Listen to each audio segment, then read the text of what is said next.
네, 안녕하세요. 저는 이제 히츠의 임재창이라고 하고요. 오늘 주말임에도 불구하고 제가 생각했던 것 굉장히 많은 분들이 오셨는데 오늘 제가 말씀드릴 내용은 이제 컴퓨터로 함께 약을 만드는 세상이라는 주제로 발표를 해보려고 하고요. 발표를 준비하면서 사실 좀 고민이 많았는데 너무 연구적으로 뭐 한 논문, 한 모델을 깊게 설명하는 게 좋을까? 아니면은 아무래도 조금 생소하신 개발자분들이나 AI 연구자분들이 많으시니까 좀 생소하실 수도 있을 것 같아서 좀 개론 형식으로 가볼까 고민을 했었는데 사실 하나의 논문을 파고드는 거는 이 발표가 끝나도 관심 있으신 분들이면 얼마든지 하실 수 있을 것 같아서 좀 개론 위주로 해보려고 합니다. 그래서 혹시 좀 AI 신약 개발에 쓰이는 모델 하나를 좀 이제 깊게 좀 이해하고 싶었던 분들에게는 좀 맞지 않을 수 있는 발표가 될 수도 있을 것 같은데요. 그럼에도 불구하고 전 개론을 아는 것이 나중에 연구를 하는데 훨씬 더 큰 도움이 된다고 생각을 해서 좀 개론 위주로 한번 발표를 해보도록 하겠습니다. 먼저 저에 대해서 잘 모르시고 저희 회사에 대해서 잘 모르시는 분들이 많을 것 같아서 짧게 제 소개를 하고 넘어가려고 하는데요. 저는 지금 이제 히치에서 일하고 있고요. 2020년에 이제 제가 인공지능 신약 개발 주제로 카이스트에서 박사를 하고 지도 교수님과 같이 창업을 하게 됐습니다. 이제 그렇게 벌써 어느덧 뭐 4년 차로 이렇게 진행되고 있는데요. 지금 한 26분 정도가 있고요. 저희는 이제 강남에서 일하고 있고 이제 투자 단계는 시리즈 A 정도, 시리즈 A입니다. 제가 처음에 창업을 하면서 이제 개발자분들도 채용을 하고 AI 연구자분들을 채용을 하면서 제일 느낀 괴리 중에 하나는 생각하는 약이라는 게 정말 다르구나라는 걸 많이 느꼈는데 여기 계신 분들도 아마 약이라는 거를 이제 처음에 떠올리시면은 뭐 이런 알약 같은 걸 많이 떠올리실 것 같아요. 저희도 회사 마케팅이나 브랜딩을 할 때 그분들이 처음 떠오르는 건 뭔가 알약 모양으로 예쁜 그림을 만들거든요. 근데 실제 저희가 연구한다는 측면에서는 알약은 너무 뭐라고 할까? 우리는 반도체를 만드는데 알약은 약간 핸드폰 같은 느낌이랄까? 너무 큰 주제여서 그만큼 이제 약이라는 거에 대한 인식이 실제 연구를 하는 것과 일반적으로 느껴지는 이미지가 되게 다르구나라는 걸 이제 많이 느끼게 됐습니다. 그래서 저 약을 만드는 입장에서 약이라고 하면 사실 이런 분자 구조에 훨씬 더 가깝습니다. 물론 약이라는 게 분자 형태만 있는 건 아니고 단백질도 있고 뭐 더 크게 보면 백신 같은 것도 있지만 오늘은 이제 요런 형태의 약이고 요런 형태를 이제 스몰 몰레큘이라고 해서 부르는 약 형태입니다. 우리가 약국에서 먹는 거의 95% 이상의 약이 이제 이런 형태고요. 결국 약을 만든다고 하는 거는 앞에서 말한 그 알약을 만드는 게 아니라 이런 어떤 분자 구조를 가지는 어떤 구조를 가지는 분자를 만드느냐가 이제 약을 만드는 과정이라고 생각해 주시면 될 것 같습니다. 근데 이 약은 이제 팍스로비드라는 약인데요. 아마 우리나라에서는 이제 코로나 19 치료제로서 사용이 되었고 여기 계신 분들 중에서는 아마 많은 분이 처방받지는 않으셨겠지만 최초의 치료제로 해가지고 많은 분들에게 처방이 되었었습니다. 그래서 오늘 주제는 이렇게 생긴 분자 구조를 어떻게 잘 찾을 것이냐라고 이해를 해주시면 될 것 같아요. 신약 개발 그럼 왜 사람들이 많이 연구를 하느냐? 물론 가장 큰 이유는 경제적인 가치가 이제 매우 크기 때문입니다. 이 팍스로비드란 약이 만드는데 한 2년쯤 걸렸는데 이게 아마 작년에만 25조 원어치가 이제 팔렸습니다. 아마 웬만한 회사의 전체 매출보다 큰 매출이 약 하나에서 나온 건데요. 또 약의 또 좋은 점 중에 하나는 경제적인 측면에서 이윤이 거의 80%가 넘습니다. 아마 대부분의 비즈니스에서 80% 이윤이 80%인 거죠. 이윤이 80%인 비즈니스는 거의 없는데요. 그만큼 매출도 큰데 이윤이 크고요. 또 특허에 의해서 보장이 됩니다. 우리가 좋은 제품 만든다고 해서 내년에 또 팔리는 게 보장이 되는 건 아니잖아요. 근데 약은 특허에 의해서 일정 기간 보장이 되기 때문에 경제적으로 큰 가치를 가져다 줄 수 있어서 많은 연구를 하고 있습니다. 물론 사실 이거보다 어떻게 보면 더 중요한 건 이 약을 먹음으로써 환자가 어떤 새로운 삶을 살게 된다는 것이 더 큰 가치라고 생각을 할 수도 있습니다. 그럼 약을 만드는 게 이제 왜 어렵냐라는 거에 대해서 조금 알고 넘어가면 뒤에서 이해하기가 쉬울 것 같은데요. 먼저 왼쪽부터 보면 이제 연구가 굉장히 복잡합니다. 그냥 뭐 하나 딱 해서 딱 되는 게 아니라 뭐 수십 개의 과정을 거쳐서 약 하나가 나오기 때문에 연구 과정이 굉장히 복잡하고 또 오래 걸립니다. 보통 한 10년에서 15년 정도 예상을 하는데요. 그러니까 제가 오늘부터 약을 개발을 해도 한 15년 뒤에 이제 할 수 있는 거죠. 한 40여 년이 돼야지만 약이 나오는 거죠. 또 임상시험이 굉장히 복잡하고 불확실성이 높습니다. 사람에게 시험을 해야 되는 거기 때문에 당연히 아무렇게나 할 수는 없고 규제 같은 것도 굉장히 까다롭고 시험에 들어가려고 하면 수백 페이지에 달하는 문서를 작성을 해서 승인을 받아야 되고 또 굉장히 불확실합니다. 내가 돈을 한 500억쯤 투자를 해야 되는데 성공 확률이 6%밖에 안 되는 거죠. 그러면 내가 이걸 통계적으로 한 개 정도를 성공하기 위해서는 조 단위의 돈이 있어야 됩니다. 그리고 이제 규제 과정도 굉장히 복잡하고 승인 과정도 복잡합니다. 이제 위협과 연결되는 건데 경제적인 위험과 투자 회수 문제가 큰 거죠. 내가 500억의 6% 확률로 500억을 태워야 되는 거 결정을 해야 되기 때문에 또 경쟁과 지식 재산권의 복잡함이 있습니다. 그러니까 특허에 의해서 보장이 되는 건 좋은데 특허라는 게 이게 신규하냐 신규하지 않으냐 어디까지를 신규하냐고 따지는 이것들이 굉장히 복잡하게 문제가 됩니다. 그러니까 약을 만들면 끝이 아니라 이거를 법적으로 보호하고 특허 권리를 확보하는 것도 굉장히 어려운 일이죠. 그 인체의 복잡성 연구하는 측면에서는 7번이 제일 어려운데요. 우리 몸이 이제 너무 복잡합니다. 아직도 아는 것보다 모르는 게 훨씬 많고요. 약을 먹으면 정확히 어떻게 되는지는 모릅니다. 팍스로비드 아까 설명을 드렸는데 이걸 약을 먹으면 정확히 어떤 원인으로 일종의 약의 라이프 타임이라고 하면 라이프 사이클을 따라서 치료되는지 정확히는 알 수가 없습니다. 다만 개괄적으로 가설은 있는 거죠. 그리고 임상적으로 환자가 낫는 걸 아니까 이게 약으로 작동하는구나라는 걸 확인할 수 있습니다.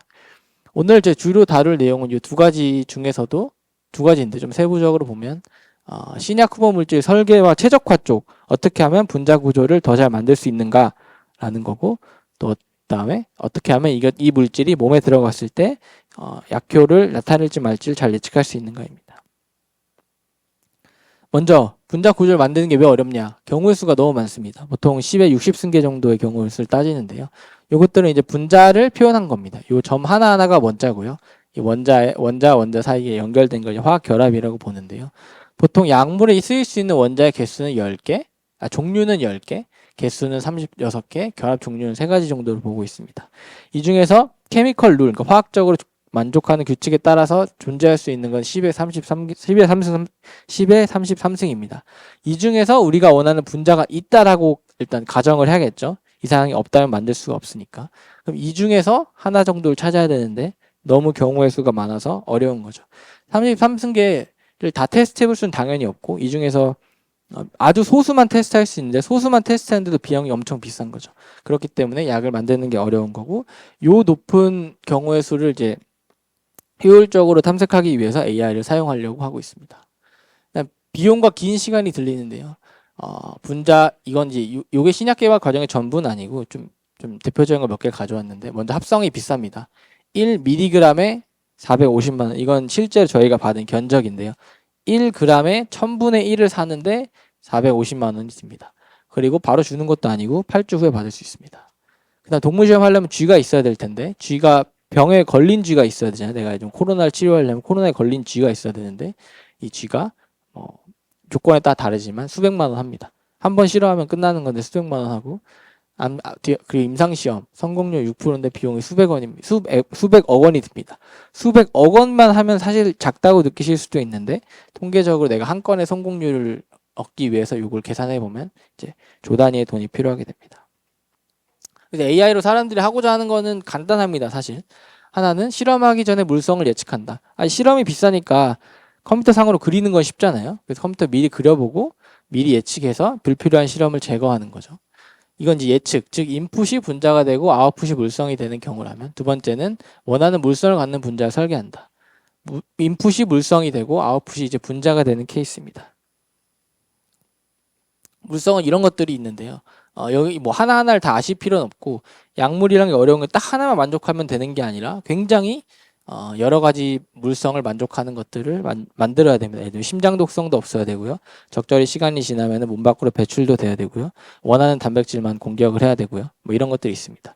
뭐 시험 공부로 치면은 수학만 잘하면 되는 게 아니라 수학, 물리, 화학, 생물, 국어, 사회, 영어 다 잘해야 되는 똘똘한 분자를 찾아야 합니다. 그래서 분자 구조를 물성으로 예측하는 거는 굉장히 여러 가지 방식이 있을 텐데 제일 대표적인 두 개 방식은 하나는 분자를 그래프로 표현하고 그래프 뉴럴 네트워크를 적용하는 거고요. 두 번째 방식은 분자를 스마일즈로 표현하고 스마일즈라는 이제 텍스트로 표현하고 여기에 이제 뭐 잘 알려진 RNN, 트랜스포머 같은 것들을 적용하는 방식입니다. 초창기에는 이 모델이 훨씬 많이 각광을 받았고요. 이게 더 쉬워서. 근데 요즘에는 거의 한 95% 이상 이 모델로 가고 있습니다. 그래서 분자를 그래프로 표현하는 게 이 분야에서 가장 큰 트렌드입니다. 분자 그래프 뉴럴 네트워크에 대해서 아시는 분들도 있고 모르시는 분들도 있을 텐데 이 그래프를 노드와 엣지로 표현이 되어 있고요. 노드와 엣지의 벡터들을 계속 업데이트를 해 나가고 업데이트 나가는 해나가는 방식으로 학습이 이루어집니다. 그래서 이건 저희가 이제 만든 모델에 대한 성능인데 이 파란색이 저희가 만든 모델이고 녹색이 이제 레퍼런스 모델이라고 하면 대부분의 물성을 예측하는 데 있어서 레퍼런스와 동등하거나 더 나은 성능을 보여주고 있습니다. 그럼 이런 모델이 있다고 하면은 실험을 할 확률이 적은 거죠. 내가 예를 들면 실험을 10번 해야 되는 걸 이제 이 모델에 따라서 추려서 상위 3개만 해봐야겠다라고 하면은 하는 식으로 이 모델을 적용할 수 있고, 그리고 상위 3개만 하게 되면 비용이 이제 10분의 30%로 줄어드는 거죠. 그리고 비용이 줄고 이제 실험을 적게 해야 되니까 시간도 당연히 줄어들게 됩니다. 다음으로는 이제 분자 구조와 단백질 사이의 결합력을 예측하는 연구를 많이 하는데요. 분자 구조와 단백질, 요 단백질은 그런 단백질 보조제 그런 건 아니고 사실 생물학에서 말하는 단백질은 요 파란색 이런 백그라운드를 단백질이라고 합니다. 우리 몸속에서 어떤 작동을 하는 작은 기계 이렇게 이해하셔도 될 것 같고요. 그렇기 때문에 이 기계를 내가 원하는 대로 컨트롤을 해야 합니다. 어떤 사람 몸이 병에 걸린다는 거는 이 작은 분자 기계가 너무 많아지거나 혹은 너무 적어지는 건데요. 너무 많아지게 되면 내가 이 분자를 탁 여기 기계 어디에 탁 결합을 시켜서 이 기계의 작동을 멈추게 되는 거죠. 그래서 이 분자가 이 단백질과 결합을 할 수 있느냐 없느냐를 정확히 예측을 할 수가 있다면 이제 합성도 조금만 해도 되고 실험도 조금만 해도 됩니다. 그럼 요 분자가 단백질 결합하는 걸 이제 확대해서 보면 요런 요상한 그림이 되는데요. 요 점 하나하나가 원자고 요 선들이 화학 결합이라고 생각을 해주시면 됩니다. 그래서 이렇게 가서 달라붙을 텐데 어디에 가서 달라붙으며 얼마나 세기로 달라붙는지를 예측하는 게 중요한 태스크가 됩니다. 그래서 요것들은 이제 주로 3차원을 표현되기 때문에 3차원 정보를 인베딩한 그래프 뉴럴 네트워크를 사용을 해서 많이 이제 진행을 하게 됩니다. 그래서 기존에 요 두 가지 것들이 이제 기존 AI가 들어가지 않은 방법들이고 요거 AI가 들어간 방법인데 AI가 들어감으로 해서 기존 방식들보다 훨씬 더 정확하게 예측을 할 수가 있습니다. 한 가지 말씀드리고 싶은 건 요 R 값은 우리가 익숙하게 쓰는 피어슨 코릴레이션 값입니다. 피어슨 코릴레이션이 0.6인 거죠. 그리고 보통 더 익숙하게 쓰는 R 스퀘어는 R의 이거 제곱인데 요 한 0.6 정도를 제곱하면 0.36이 되죠. 아마 어디 가서 코릴레이션 0.36 됩니다. 우리 되게 잘하고 있어요 라고 말하실 수 있는 분은 거의 없을 것 같아요. 근데 이 분야는 좀 다른 분야와 다른 거는 예를 들면 챗GPT에서 10번 중에 한 2번 답을 잘못 주면 챗GPT가 되게 못한다고 생각할 텐데 이 분야에서는 100번 중에 2~3번만 잘해도 굉장히 잘하는 똘똘한 인공지능이라는 점이 이 분야의 또 다른 특징 중에 하나인 것 같습니다. 그렇기 때문에 어떻게 보면 좀 다른 접근을 하게 되는 것 같아요. 하나의 그 작은 원인을 줄이는 게 아니라 큰 거 몇 개를 맞춰서 성공률을 높이려고 하는 게 이 분야에서 크게 하는 방식입니다. 뒤에 실제 사례를 소개해드리면서 이거를 좀 더 말씀드리도록 하겠습니다. 그래서 이 정확한 약물 선별 능력을 만들기 위해서는 저희 이제 물리와 딥러닝을 융합한 모델링을 하고 있습니다. 이 분야도 마찬가지로 데이터가 굉장히 적은데요. 데이터가 적은 대신에 이제 물리 법칙이라는 게 굉장히 잘 정립되어 있습니다. 100년 전부터 이미 정립되어 있고요. 근데 데이터는 큰 영역으로 보면 아주 작은 영역에서만 이제 데이터를 우리가 샘플링 할 수가 있는데 물리 법칙의 좋은 점은 어디서든지 성립을 한다는 거죠. 그럼 내가 가진 데이터는 아주 적은 부분밖에 커버를 하지 못하지만 이 영역에 있는 물리 법칙을 학습한다면 이 물리 법칙은 유니버셜하기 때문에 이 데이터가 없는 영역에서도 좋은 성능을 낼 수가 있습니다. 물론 좋은 성능이 0.6 R 스퀘어 R로 0.6이기 때문에 엄청 좋다고 할 수는 없지만 그 정도만으로도 이제 이 분야에서는 인정받을 수가 있고요. 그다음 데이터가 부족하기 때문에 도메인 지식을 이용해서 데이터를 강화할 수가 있습니다.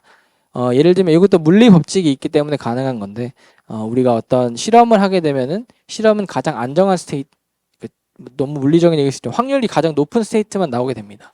그럼 확률이 낮은 스테이트에 대해서는 우리가 몇몇 가지 어썸션을 해서 데이터를 만들어낼 수가 있습니다. 그렇게 데이터를 만들어낸 것도 같이 학습을 하게 되면 이제 모델이 성능이 높아지게 됩니다. 그래서 요거는 이제 신테틱 데이터 만들어내는 이제 과정인데 다른 분야에서는 이 데이터 만드는 걸 AI로 할 수가 있다면 여기서 이제 물리 법칙이기 때문에 물리 법칙에 따라서 데이터를 만들어내게 됩니다. 그럼 이 물리 법칙에 따라서 데이터를 만드는 거기 때문에 이 데이터에도 물리 법칙이 녹여져 있고 이제 모델이 물리 법칙을 학습하게 됩니다. 그러면 그냥 물리로 하면 되지 왜 데이터를 해야 되냐라고 반문을 할 수도 있을 텐데요. 물리가 원칙은 잘 맞춰져 있는데 이게 분자가 커지게 되면 적용하기가 너무 어려워지게 됩니다. 혹은 계산량이 너무 많아서 계산을 할 수가 없어지게 됩니다. 아까 보여드린 그 표에 해당하는 결과를 물리 법칙으로 얻으려면 딥러닝 모델로는 1분이면 얻을 수 있는 거를 물리 법칙을 얻으려면 한 하루 정도의 시간이 걸리게 됩니다. 그래서 그런 차이가 있기 때문에 이제 물리 법칙이 좋더라도 이제 딥러닝 모델 융합해서 쓰려는 시도를 사람들이 하고 있습니다. 다음 분자를 생성한다는 게 그럼 어떤 것인가에 대해서도 말씀을 드릴 텐데요. 요건 이제 분자의 시퀀스로 표현했을 때 분자들이 생성되는 방법입니다. 이제 왼쪽에서 보는 것처럼 단어 이 알파벳 하나하나가 이 토큰이 되고 이 토큰 하나씩 샘플링이 되면서 이 오른쪽에 분자 구조가 나타나게 됩니다. 그렇게 해서 원하는 걸 이렇게 샘플링 하게 되면 이게 분자 구조로 디코딩을 할 수가 있습니다. 이게 이제 AI로 분자를 생성한다는 개념이고요. 요거는 AI 그 분자를 스마일즈로 표현하기 때문에 텍스트 형태로 나타내졌고